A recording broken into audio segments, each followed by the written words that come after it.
The timid waitress greeted the billionaire's deaf mother, but what she said in sign language left the entire restaurant breathless.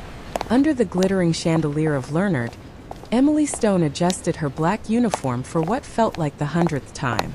Her hands trembled, not from fear of serving New York's elite, but from the weight of living a lie.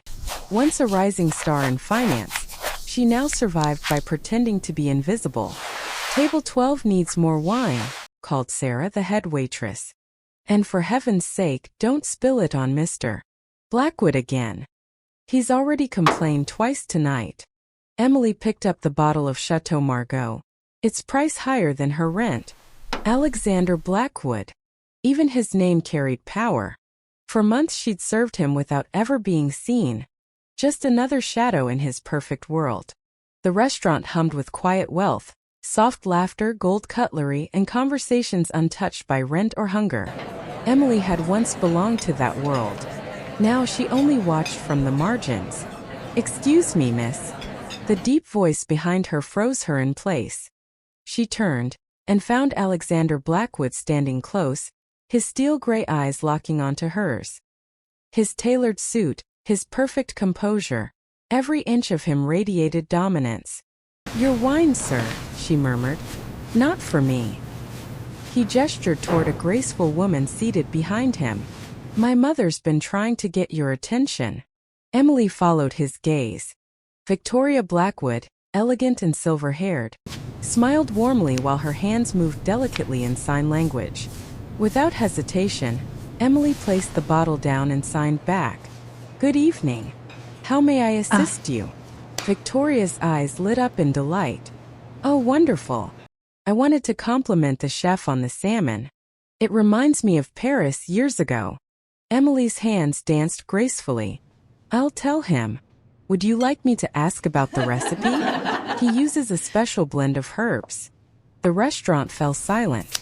No one had ever seen a waitress sign so fluently, or a billionaire's mother smile so widely. "You sign beautifully," Victoria said. "Where did you learn?" "I studied linguistics in college," Emily replied, before realizing her mistake. Thank you for your patience. "Linguistics." Alexander's voice cut through the moment. "Which university?" Emily froze. "Just a few classes." He stepped closer, lowering his voice. "You speak sign language like a professional. That's not just a few classes. What are you hiding?" Her pulse quickened. "I should get back to work." He caught her wrist, not harshly but firmly. "I'm sorry. That was uncalled for." Their eyes met. For a second, the powerful billionaire looked almost human. "Your mother is lovely," Emily said softly. "She told me about Paris. She likes you." "She doesn't like many people," Alexander replied. "Most don't listen." "And you?" Emily asked. "Do you listen?" He smiled faintly. "I'm used to people telling me exactly what I want to hear." "Then maybe that's why you're lonely," she said quietly. A silence hung between them, until Alexander laughed, a deep, surprised sound that turned heads around the room. Victoria's eyes twinkled as she signed mischievously. "You two should talk more often." "What did she say?" Alexander asked. "She said you work very hard," Emily replied. He smirked. "That's not all, is it?" Emily blushed. "Maybe she said you should eat more vegetables." Alexander laughed again, the kind of laugh that made people notice. "You know," he said finally, "this conversation isn't over."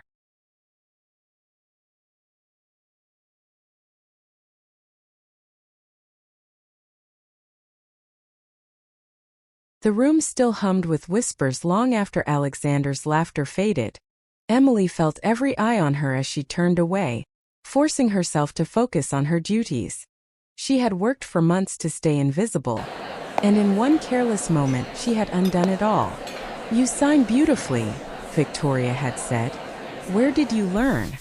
Those few words had broken the barrier she built between who she was and who she pretended to be. "Linguistics." Alexander's voice echoed in her head. He wouldn't forget that. Men like him never forgot details. At the end of the night, as Emily cleared the last table, She could still feel the weight of his gaze on her back. His curiosity had been ignited, and that terrified her more than anything. Hours later, the city blurred past the subway window as Emily rode home to Queens. Her uniform smelled faintly of wine and exhaustion. She tried not to think about the way Alexander had looked at her, not with arrogance but with unsettling interest. Her phone buzzed. A message flashed on the cracked screen. Unknown number. This is Alexander Blackwood. I got your number from HR. Thank you for being kind to my mother. She hasn't stopped talking about you. Emily froze. He got her number from HR? Men like Alexander didn't ask for permission, they just took what they wanted. But this didn't feel like a simple thank you. It felt like a door opening to something she couldn't control. She typed a reply, deleted it. Typed again. Deleted again. Finally, she turned the phone off and let the silence swallow her. Her small studio apartment was dim and cluttered, filled with pieces of a life she didn't want to remember. Beneath her bed was a locked box that held the truth she'd spent 2 years hiding. Old business cards, degrees, legal documents. On top lay her Columbia MBA, and a patent certificate with her name still printed on it. Emily Stone, co-founder, Phoenix Capital Technologies. She booted up her aging laptop and searched a name she had promised never to type again. Daniel Cross. Her chest tightened. The screen filled with headlines. Cross Financial merges with Blackwood Industries. Her stomach turned to ice. Daniel, the man who had destroyed her life, was now Alexander's new business partner. Couldn't be coincidence. Daniel Cross didn't believe in coincidences. Emily shut the laptop, her hands trembling. If Alexander started digging into her past, Daniel would find out she was still alive, and he would finish what he started. The phone buzzed again in the dark. Alexander, I can't stop thinking about our conversation. Would you have dinner with me tomorrow? Emily stared at the screen until her vision blurred. Every instinct screamed to run. But she was tired of fear, tired of shadows, tired of being nobody. Her fingers hovered over the keyboard. Then she typed, I work tomorrow night, but I'm free for lunch. The reply came instantly. Perfect. I'll pick you up at noon. Emily dropped the phone on the bed and buried her face in her hands.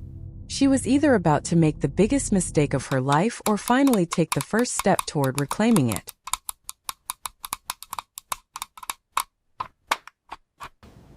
The next morning, Emily woke to another message. Alexander. Change of plans. Meet me at Columbia University, the steps of Low Library. I want to see where you studied. Her blood ran cold. Columbia. The one place that could expose everything. But refusing would raise even more questions. By noon, she stood on the familiar steps of her past life. A place filled with memories of ambition and betrayal. Students hurried by, their laughter echoing off marble walls. Emily felt like a ghost among them. Alexander was already there, dressed casually in a navy sweater and jeans that probably cost a fortune. He held 2 coffees, his expression warm but curious. You came, he said, offering her one. I almost didn't. But you did. Why? Emily hesitated, the truth slipping out before she could stop it. Because I'm tired of running from my past. Something softened in his eyes. Running from what exactly? She smiled faintly. From everything. Alexander studied her quietly. You're 24, educated at Columbia, fluent in sign language, and you're working as a waitress. That doesn't make sense, Emily. You're hiding something. Her heart pounded. You're very observant. I make my living noticing what others don't.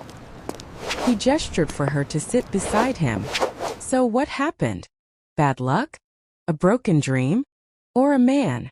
Emily looked out across the campus, her voice barely above a whisper. All of the above. Someone I trusted destroyed everything I built. Alexander's tone darkened. Who? Daniel Cross, she said. Alexander went still. You know Daniel Cross? I did, Emily said bitterly. We built a company together. My algorithms, my designs, my work. He stole it all, my career, my reputation, my life. Alexander's jaw tightened. Daniel's my business partner. The world seemed to tilt beneath her. Then this, she whispered, standing abruptly. This was a setup. No, Alexander's hand caught her arm gently. I swear to you I didn't know.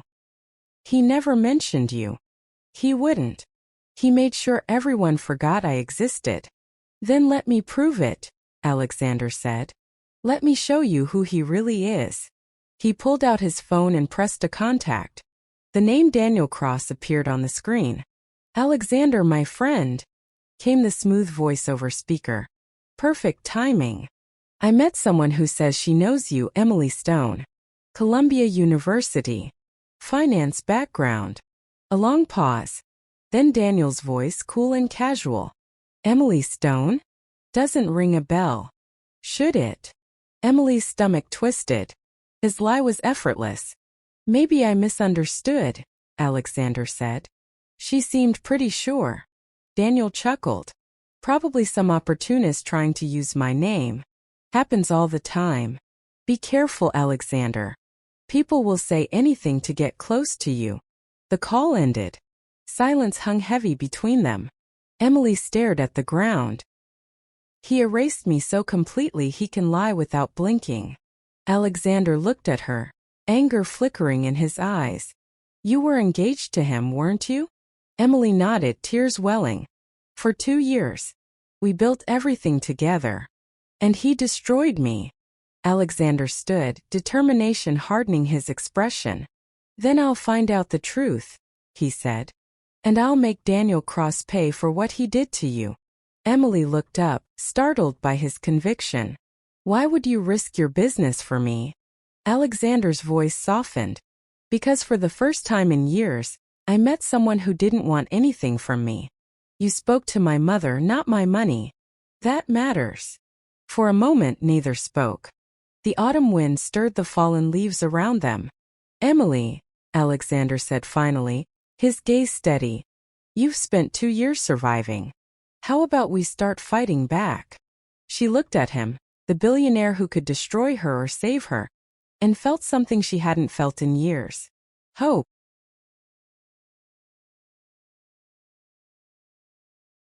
The city lights blurred outside the car window as Alexander drove Emily back to Manhattan.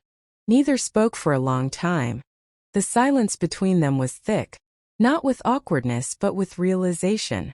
They were now bound by a shared enemy. Daniel built his empire on lies, Emily finally said.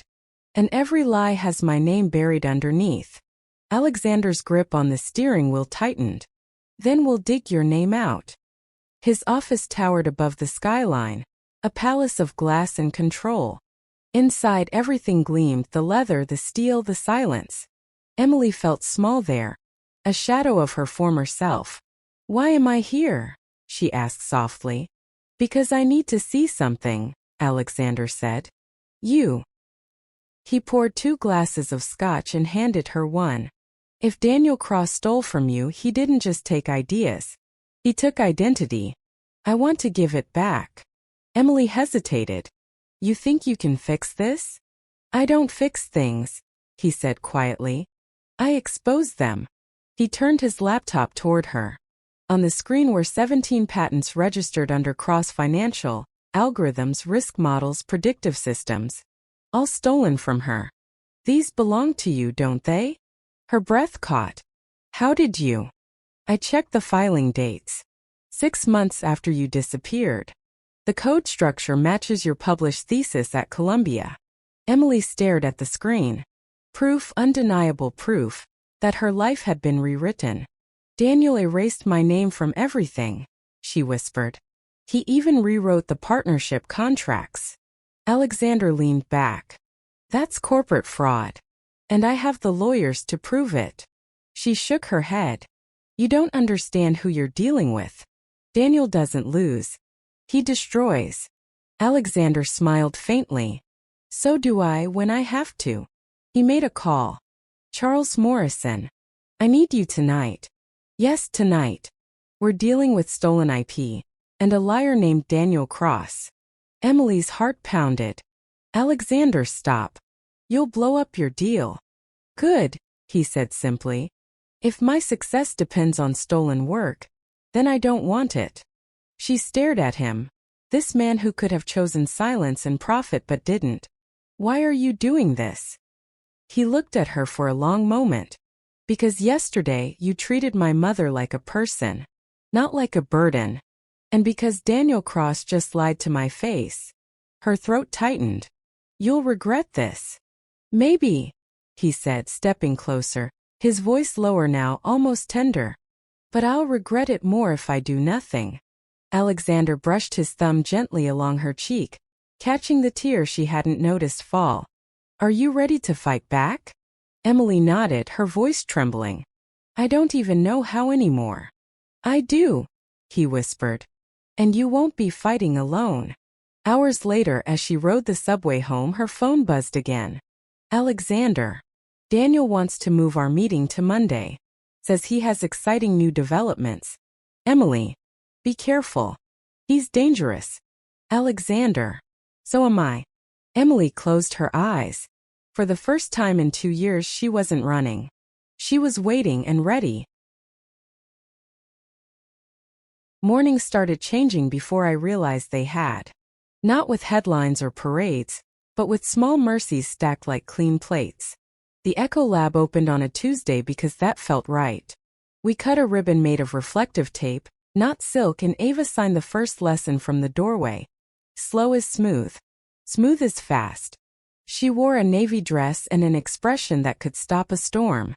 Welcome to the room where we rehearse kindness, I told the first class, security, reception, facilities, a finance analyst who asked to sit in just to understand, and a barista who already understood more than most executives. This isn't about heroics, I said. It's about muscle memory for human beings. We built a rain room that could be turned on to drizzle or downpour with the twist of a dial. We taped a crosswalk onto the floor, painted lane reflectors that caught the light, set 2 old sedans on dolly wheels, and taught people to approach without turning panic into spectacle. We wrote scripts for the worst 2 minutes of someone's day, and then practiced them until those minutes learned not to win. We added a quiet room prototype next door. Soft light, soft walls, instructions for talking to silence without scaring it away. The first week we had to restock tissues twice. Elon came down between meetings and failed the first drill in the most dignified way possible. When the driver looked up, wet hair, fake blood, breathing fast, he went so still. Fight or flight tried to send a calendar invite. Then he took one step back, one breath in, and said the line we'd taped above the door in thick black. You're safe. I'm here. We'll do one thing at a time. He laughed afterward, embarrassed and human, rubbing the back of his neck like a sophomore on lab day. Do I get a retake? He asked. You get 10, I said. He aced the second. We publish the audit of kindness every month, not as a flex but as a habit. New elevators on 3 and 7. Door timers extended by 2 seconds where it mattered. 2 sign language interpreters on retainer for public events. Booked, named, paid, thanked. Subtitles on the CEO's town halls that matched the words he actually said. A whistleblower channel staffed by people who didn't roll their eyes for sport. When a contractor cut corners on a wiring job and tried to bury it under paperwork, a night shift porter reported the smell, and the fix went in before sunrise. We sent him a bonus and a handwritten note. He framed the note, not the money. A month later, the SEC pulled the thread in public. Daniel Cross learned the geometry of a courtroom, and I learned the patience of someone who prefers systems to spectacle. I did not read the think pieces that used my name like seasoning. I kept my head down in the lab and watched 27 employees earn certifications that I wish the world didn't require, and am so glad exist. On Saturdays, I took Ava to the open caption matinee. We claimed the same 2 seats halfway back. She bought too much popcorn and signed snark at the trailers. On the walk home she'd tap my wrist twice, her signal for thank you without a speech, and then tell me a story about Elon at 7, how he fixed a neighbor's broken mailbox and charged them in cookies, how he once tried to build a raft from recycling and got very wet, how ambition in a child can be adorable and alarming in equal measure. He thinks forward, she signed. But he is learning to look around. You help with that. Elon and I did not fall in love like a collapsing building. We assembled it the way you assemble a well-made table. Measure twice, sand the edges, test the wobble, sit down and eat. We learned each other's schedules and scarcities. He learned I needed 20 quiet minutes after public anything or my words would come out with splinters. I learned he ate meetings for breakfast and then needed something sweet at 3 p.m. Like a teenager. He started keeping cinnamon almonds in his top drawer, and a spare pair of sneakers under his desk because I insisted feet should not have to suffer for capitalism. He insisted I stop apologizing for leaving at 5:10 to make the 5:29 bus to Queens on Thursdays. Leave 5 minutes earlier, he said, and put the bus timetable on the executive wall calendar with the same priority color as the board meetings. People noticed. When the Echo Lab filled its first wall with photos, graduates holding their certification cards like passports to a saner country, Ava brought in a brass plaque she'd ordered without telling me. She let me unwrap it at the end of class. It read, "For those who listen before they fix." I pretended dust got in my eye. The barista hugged me anyway and smudged espresso on my shoulder. One evening, after the building exhaled and the city remembered it was a chorus and not a competition, we took the elevator to the roof. The Hudson looked like a thought you could walk on if you didn't look down. Elon set a canvas tote on a bench and pulled out dinner that wasn't dinner. Sliced pears, too much cheese, a baguette that fought the knife, a jar of honey with a wooden dipper like a fairy tale prop. "You're impossible," I said, smiling because it was ridiculous and perfect. "I'm prepared," he corrected. "Also impossible." We ate with our fingers and watched a barge move like an idea that refused to hurry. "I never asked," he said, wiping honey from his thumb. "What line saved me that night on the highway? The one I didn't hear." "I told you I used to study medicine," I said. "And then I promised you morning." He nodded, the kind of nod people give a story they're going to keep. "You did," he said. "You keep doing." He reached into the tote again and produced something small in a simple pouch. Not velvet. Canvas. Practical. He set it in my palm. Inside, a thin ring of brushed silver. No diamonds, no shouting. On the inside of the band, one word stamped shallow. Keep. I looked at him. He didn't kneel. He didn't pitch. He just breathed. Keep your name. Keep your work. Keep saying Tuesday like it's sacred. And if you want, his voice softened, keep me. I don't belong on a shareholder deck, I whispered. And the wind took the first word and left the rest. You belong where you choose, he said. If that's next to me, I will choose you back. Every day that ends in Y. Some proposals are fireworks. Ours was a porch light. I slid the ring on and it felt like a promise that understood rent and bus schedules in bad weather. We told Ava and my mother first. The next Sunday, I brought the ring to my mother's room at the clinic garden, where the mint always smelled like stories trying to be tea. She held my hand, turned the band with her thumb, and smiled crooked, stroke slow, love fast. Keep, she said, careful with the consonant. Good word. She patted the empty space on the bench beside her. Sit. Tell me everything. I told her the short version and then the long one, and the head nurse pretended not to cry behind a curtain of vines. For our not wedding not yet, we threw a picnic behind the library that hosted our community classes. No seating chart. Too much watermelon. Kids signing jokes they didn't want their parents to understand. A maintenance worker brought his grandma, and she taught me a sign from her first language that meant enough for everyone. We put that one on the wall of the lab the next day. Cross-pled. Or didn't. Cases have tempos and this one learned ours. Either way, our world didn't tilt.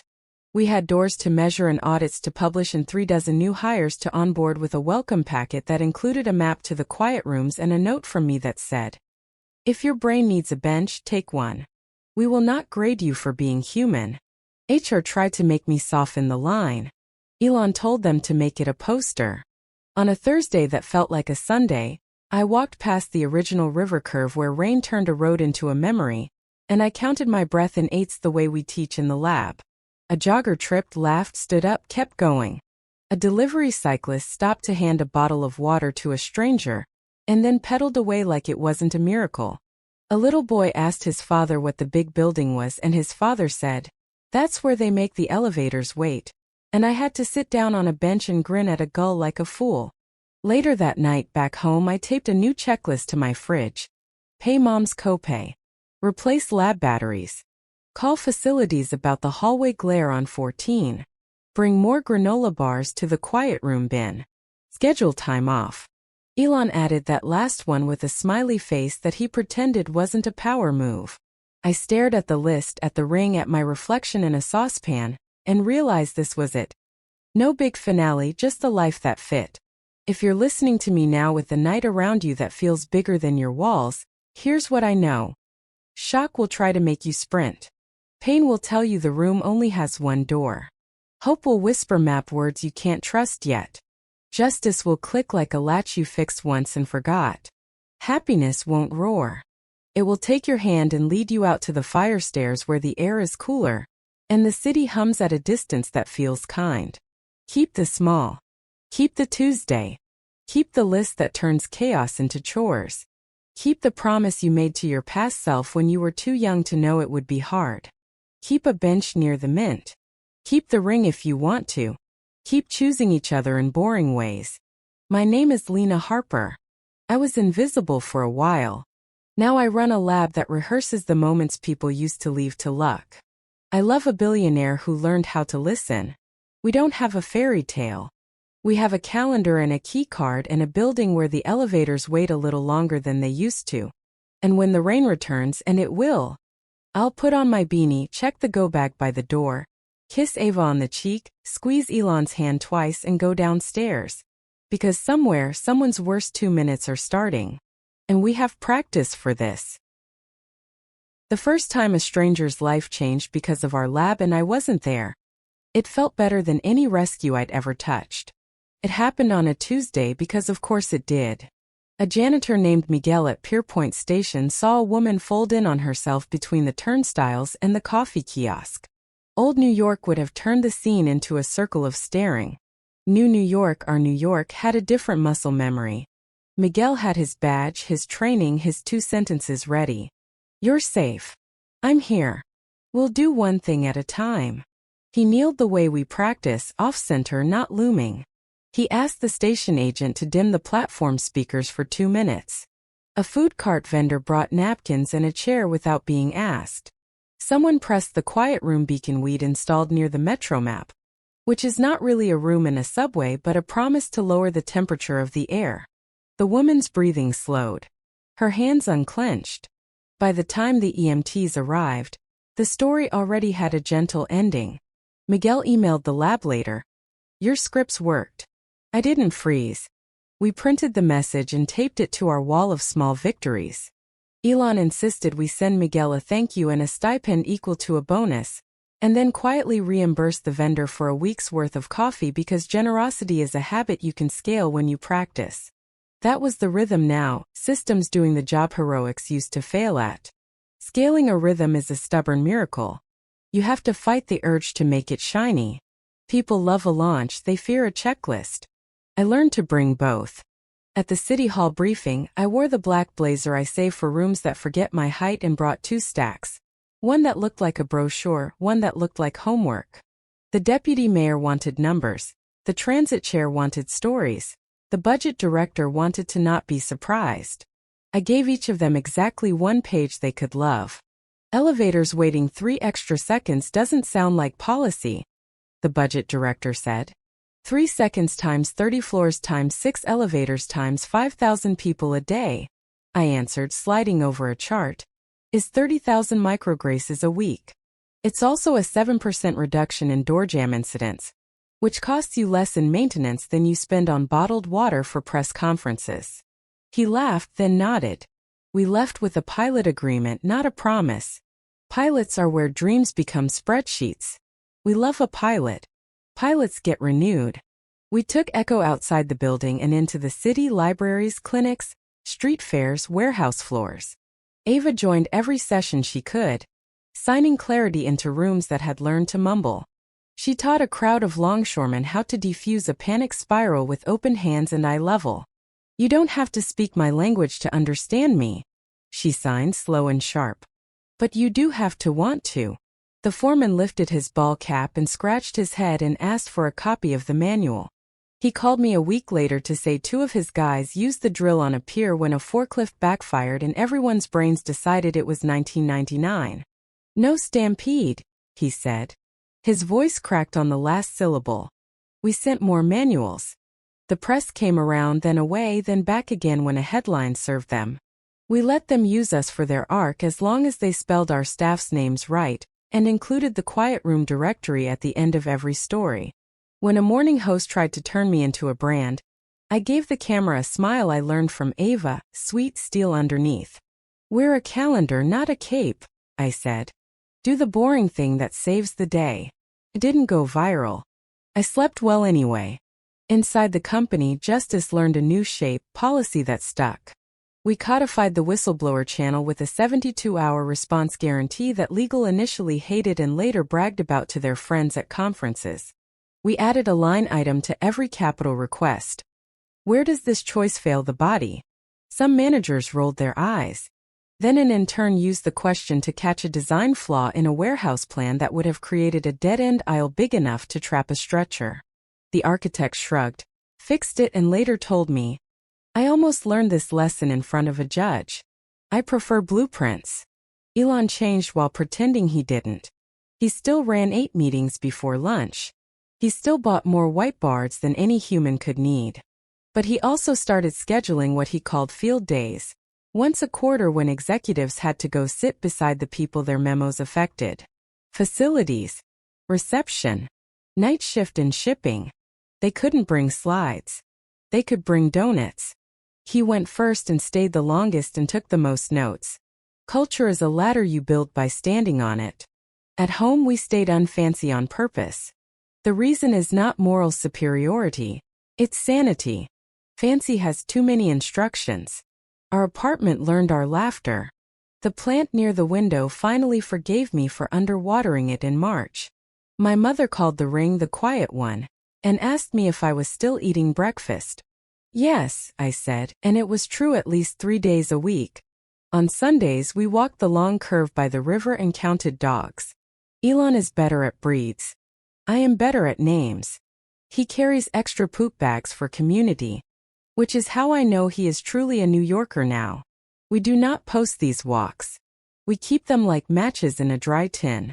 When we finally did the legal part of Forever, it was a city clerk, 2 witnesses, a paper bouquet from the craft store, and an afternoon thunderstorm that applauded us without ruining my dress. Ava signed the simplest vow I've ever seen. Palm to chest, fingertip forward, I choose. We echoed back. Elon slipped the keep ring under a plain band because some promises belong under other promises, and we all took the bus home. That night we ate noodles with too much garlic and fell asleep on the couch mid-episode of a show that pretends the world makes sense. The one wobble that winter arrived like most lessons do, dressed as a success. A large logistics partner wanted to buy Echo whole cloth and roll it out across their global warehouses. Great news, right? More training, more quiet rooms, more elevators that wait. Their contract, though, turned safety into a marketing asset and our scripts into proprietary content with a non-disparagement clause that would have muzzled any staff who needed to report a failure. "It's standard," their counsel said. "It's wrong," I answered. We argued in a room with expensive views. They offered more money, nicer language, a director title with a lot of vowels. Elon watched me not waver and didn't flinch. In the hallway afterward, he asked one question. "What does your Tuesday say?" My Tuesday said no. We walked. 2 months later, they came back with a clean contract that let their workers speak, and our team published the audits even when they were ugly. We signed. Their CEO sent a private thank you for not letting his lawyers win. I forwarded it to our counsel with a sticky note. "You're the good kind, too." We started measuring the right things and then saying them out loud. Not just incidents avoided. That phrase carries too much pretend. We counted moments that went better because someone chose a practice kindness. Time to calm after alarms. Percentage of staff who could sign the words help, water, safe by heart. Number of meetings that ended with the action item fix lighting in hallway outside 7C and then actually fixed it.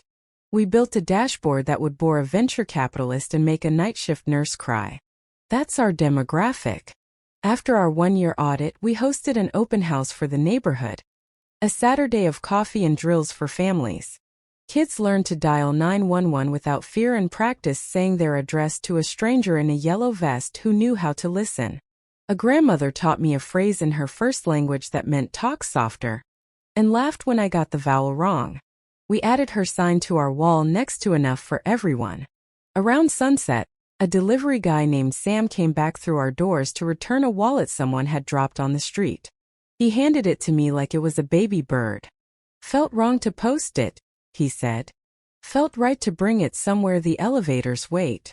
I put my head down on the reception desk and nearly sobbed, then bought pizzas for the building because on some days carbs are a sacrament. Not everything stayed gentle. The inquiry into Cross kept grinding as inquiries do. New men tried old tricks in nicer suits. They suggested that I had been lucky, that we had been too public, that safety had become a brand. I learned to answer without letting my pulse accelerate. We published the homework, I said. That's not brand, that's grown up. They blinked, unpracticed in that dialect. Sometimes I lost the thread for a minute in those rooms and had to find it again in the stairwell where the air is less impressed with itself.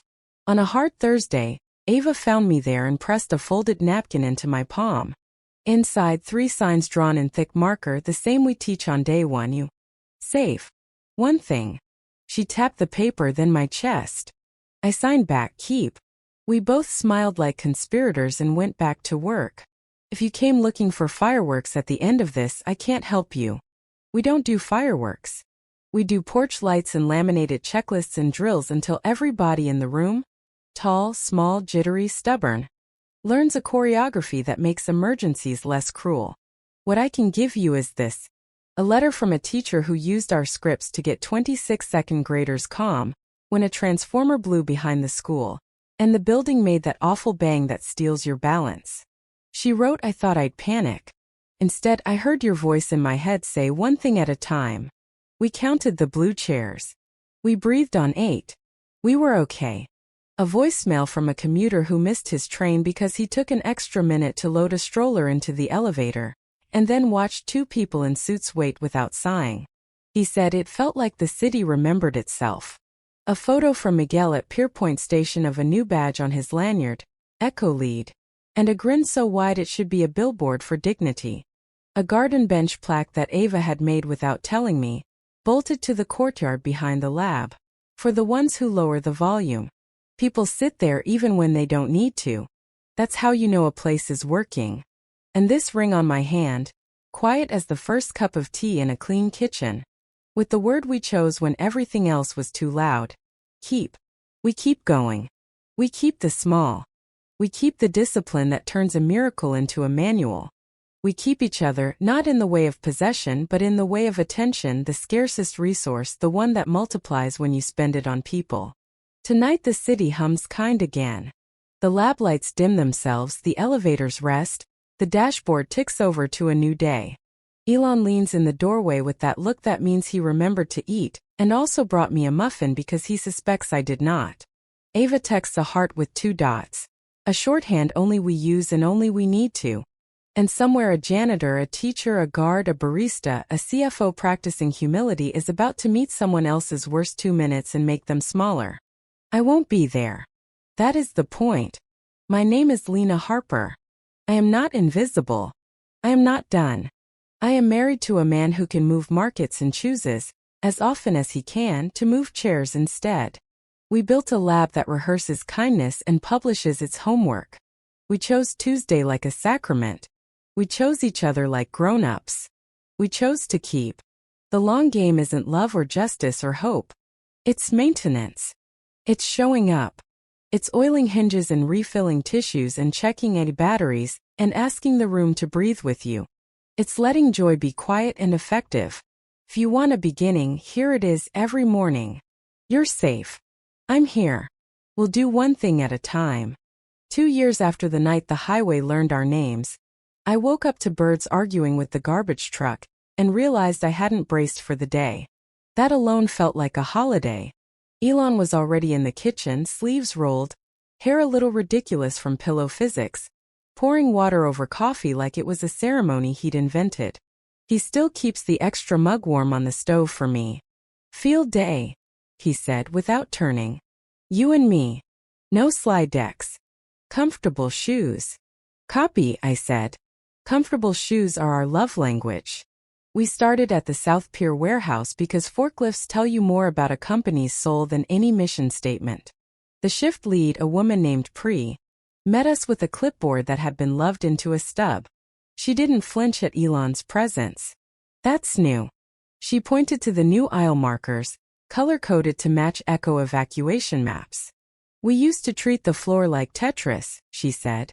Now we treat it like exits and breathing. We watched a drill. 20 people, 20 seconds, no running, 2 deep breaths at the halfway tape. One guy, Jerome, fumbled his radio, grinned, picked it up, kept pace. When they reset, Elon asked Pri, "What do you need that we haven't thought of?" She didn't blink. A brake cart that finds us. Glucose tabs, a bandage, a joke. Call it the good cart. Elon wrote it down like it was the first decent idea he'd heard in months. Good cart launches Monday, he said. She arched an eyebrow, not impressed. Another sign things are healthy. On the way out, Jerome jogged up. You the ring people? He asked, nodding at my hand. We might be, I said. He tugged a chain from under his shirt. A little aluminum oval hung from it, scratched and stubborn. Keep stamped hard and crooked. My daughter made it in shop, he said. Said I needed a reminder when the boss went full boss. I told her I don't have a boss. He winked at Elon. Except maybe her. We left with a promise to fund the shop with better tools, because that is how you say you matter in a language teenagers trust. At noon we cut through Midtown to a school cafeteria that smelled like oranges and laminate. The principal, Mrs. Flores, met us in sneakers that had seen service. Your quiet room kit saved us, she said, pulling me toward a corner with a curtain and a poster that read, Big Feelings Welcome. Small steps inside. A kid shuffled out, wiped his eyes, hit the light switch twice like a ritual and went back to math. I would have built the kit 10 times over for that single click. A teacher handed me a stack of crumpled letters, written in pencil by 8-year-olds who gripped too tight.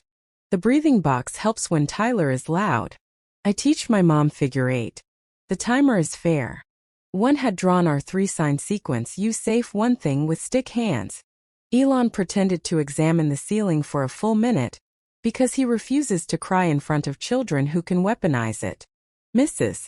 Flores lowered her voice. We got pushback, you know. People said it was coddling. She tapped the letters. This is cheaper than suspensions and kinder than shame. You can quote me. We will. We always ask before turning a person's life into a bullet point. The answer is almost always yes when you've earned it. At 3, we rode the elevator at North Tower up and down for half an hour, just to watch how people wait. 2 executives in suits stepped in talking fast. The doors paused 3 seconds longer than their old lives would tolerate. One executive sighed, then caught himself, glanced at our little elevator's wait on purpose placard, and God bless him said, Fine. It's Tuesday. It wasn't, but the sentiment was right. Culture sticks when the joke lands without you in the room. We got off at facilities to visit Sonia, who runs our building like a symphony of mops and miracles. She pointed at a shelf of labeled bins, earplugs, gloves, granola bars, and then at our No Heroics sign. I yelled at a guy yesterday for dragging a pallet by himself, she said. Then I fed him and made him call his sister. Sonia has the energy of a small planet, and the ethics of a mom who will bench you for showing off. Echo runs on people like that. The manual is just their megaphone. Dusk gave us the river and the bench with the plaque. Ava was waiting with 2 paper cups of something herbal and terrifying. She signed hello in a flourish that would have embarrassed me in public if she wasn't so cool. We sat. She leaned into Elon's shoulder like she'd invented him, and maybe she did. She told us about the new ASL club at the community center. First day, she signed. 2 hearing boys showed up to flirt. I roll. Third day they came back to learn. She shrugged. We kept them. I asked how the museum pilot went. She grinned, then signed too fast on purpose to make me chase her. Kids taught docent to sign asteroid. Docent taught kids curator. Everyone learned snack. We laughed. She softened. I made new sign today, she signed, fingers tracing 2 points connected by a line, then a wider arc around it. Keep together. My throat did that tight thing grief and joy share. We thought the day was done. The city wasn't finished with us. Walking home we turned onto 82nd just as a food truck hissed, sputtered, and belched white smoke like a dragon trying to quit. The owner, a woman in a Mets cap, swore softly, then started waving the tongs like that could fan the problem away. A cluster formed, smartphones concern, no plan. Elon passed me his bag and stepped forward with exactly the energy of a person asking for ketchup. Hey, you got a fire blanket? She blinked. Yeah. May I? She handed it over. He killed the burner. Blanket over the source, no drama. I checked the kid at the front, wide eyes, rigid shoulders. You're safe, I said. One thing, we stepped back together. He did. His dad mouthed thank you. The smoke thinned. The crowd breathed. Someone clapped, which is not necessary but human. The owner looked at us, looked at her truck, looked at the blanket. Y'all firefighters? She asked. Just Tuesday, Elon said. She laughed, shoulders down, tears threatening. Can I pay you? Buy the line a round of water, I said. And keep that blanket near. She saluted with her tongs. We walked on, half embarrassed, fully stupid happy. There are worse addictions than turning emergencies into chores. At home we did the unglamorous things that make a life. Laundry at 10 p.m., inbox triage, comparing calendars without weaponizing them. Elon confessed he had agreed to a keynote. 30 minutes, he said. I will attempt to speak in nouns. I edited his outline in the margins. Cut the origin myth, add 3 receipts, end with a checklist. And a joke, he said. No, I said. Your jokes are crimes. He wrote one anyway. Marriage is compromise. Before sleep, I checked the Echo dashboard because I am who I am. Numbers slid into place like chairs under a table. One statistic made me sit up. Bystander activation to 61%. That meant most of our calm moments now began with someone who wasn't paid to create them. That's when you know you're not the protagonist anymore. That's when you know you've won. I took off the keep ring, rubbed the inside with my thumb, put it back where it lives. Elon was already half asleep, reaching for me with that absent, tender-seeking hands do when the brain is powered down. I tucked myself into that curve.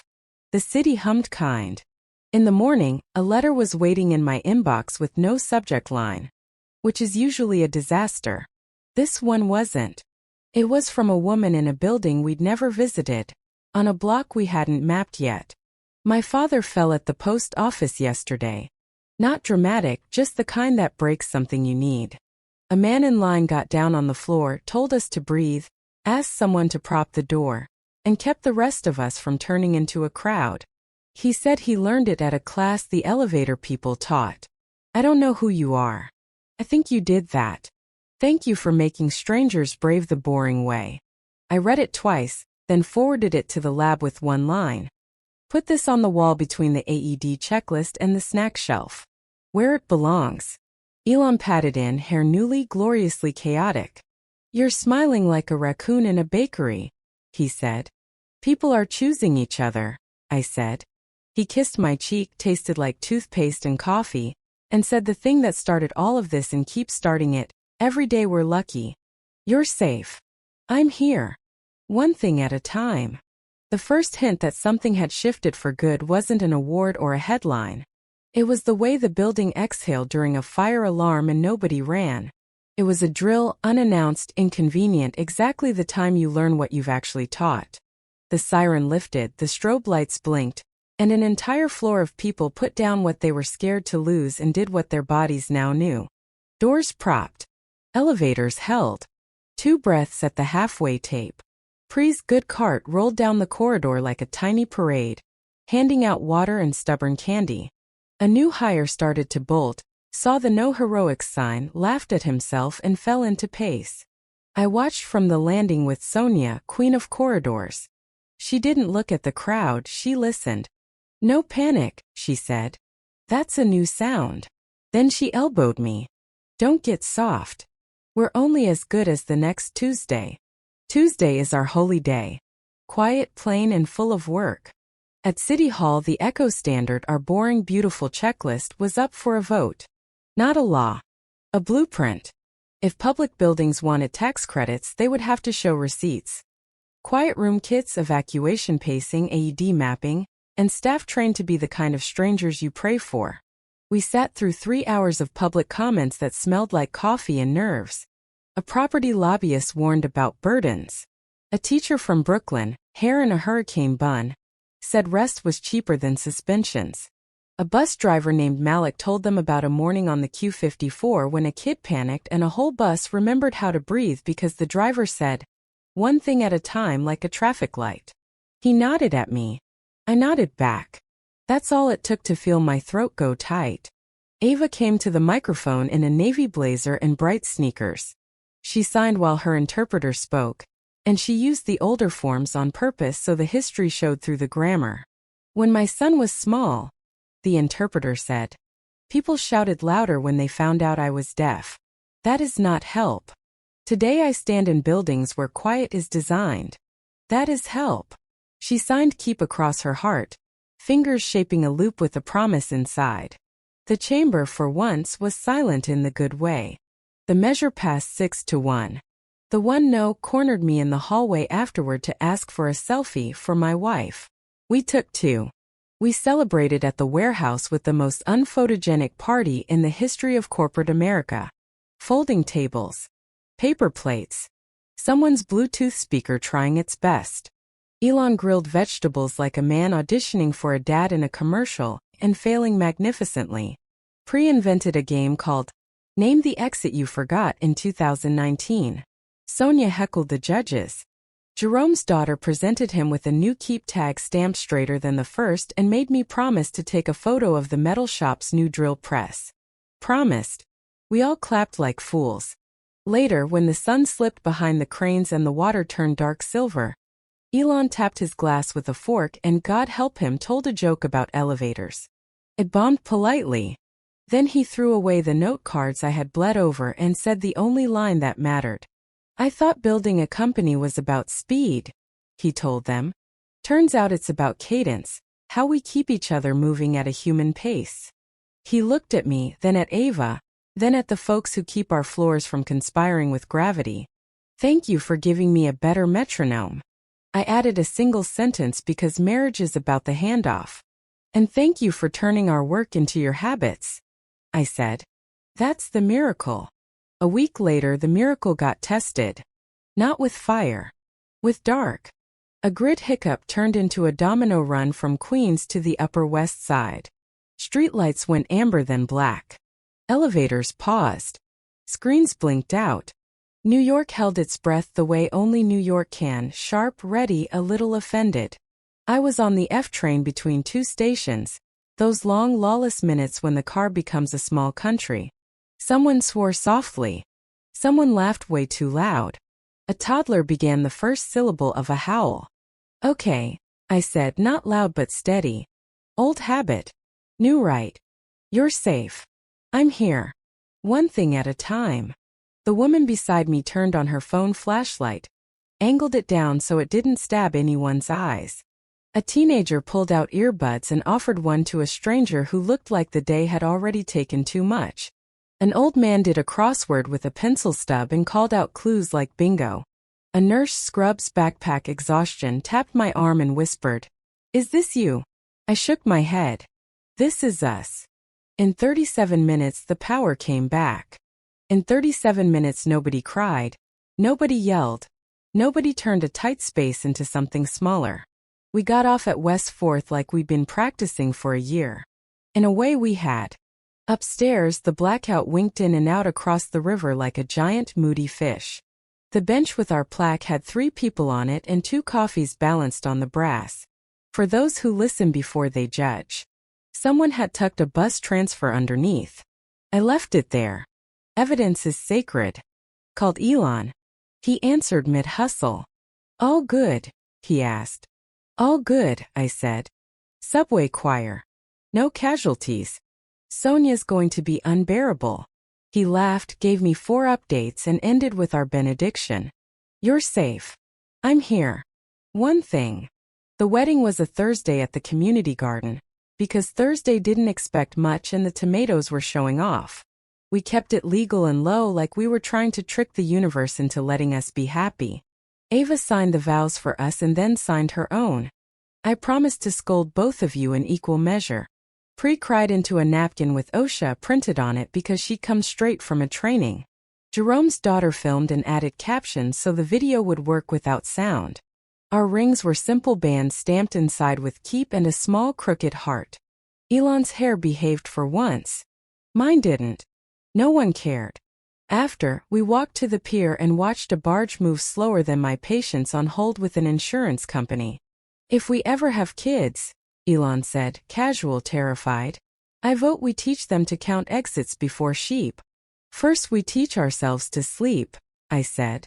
He grinned. Deal. We ate cake at my desk because that's where our first real conversation happened. The frosting was too sweet, the knife was a plastic fork, and it was perfect. On the whiteboard someone had written the day's drill schedule beside just married and 3 terrible doodles of rings. The contrast made me want to bottle the air and save it for later. Echo scaled without glory. That's the point. We added 2 cities quietly, then 5, then a messy county with a good heart. We published mistakes on purpose and put our fix-it notes in the same font as our victories. When a partner blew a drill and tripped 3 people into a panic, they sent us the footage, we cried, we learned, and the next run was poetry. Agent Rivera, now plain Julian, texted me a photo from a courtroom I didn't need to sit in. A man with expensive hair raised a hand, swore to tell the truth and finally did. The caption read, "Justice is a slow elevator but it stops on every floor." I sent back a thumbs up and a picture of our lab snack shelf because I am a menace. Stone and Vale Health.